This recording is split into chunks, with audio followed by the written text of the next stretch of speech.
अतिशय लाजिरवाणी गोष्ट आहे की जितेंद्र आव्हाड उपस्थित असताना त्यांचा पदाधिकारी जो 24 तास त्यांच्या सोबत असतो तो पाकिस्तान जिंदाबादच्या घोषणा देतो आणि जितेंद्र आव्हाड त्यांना विरोध करत नाही।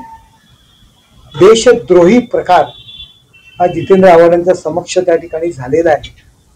देशापेक्षा कार्यकर्ता महत्वाचा आणि देशाच्या विरोधात घोषणा देणाऱ्या कार्यकर्त्याला पदाधिकाऱ्याला मला वाटतं काहीतरी त्यांच्या मुंब्रा राष्ट्रवादी पक्षाचे ते अध्यक्ष आहेत शमीम खान म्हणून ते घोषणा देत आहेत जे मनात आहे ते ओठावर आलंय।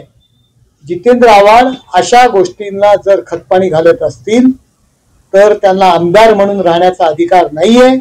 विधानसभेमध्ये देशप्रेमापोटी राज्यप्रेमापोटी त्यांनी जी शपथ घेतलेली आहे त्या शपथेचं उल्लंघन त्यांनी केलेलं आहे। जितेंद्र आव्हाड आणि तो जो काही त्यांचा जो पदाधिकारी आहे त्यांच्यावर कारवाई होणं गरजेचं आहे।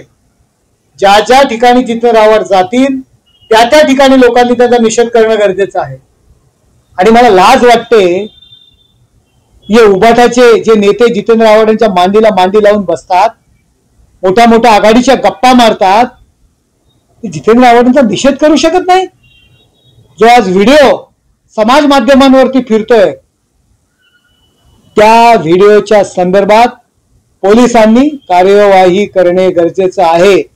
देशाच्या विरोधात पाकिस्तान जिंदाबादच्या घोषणा जर या मुंब्रामध्ये दिल्या जातील तर देशद्रोहाचा गुन्हा या लोकांवर दाखल केला पाहिजे।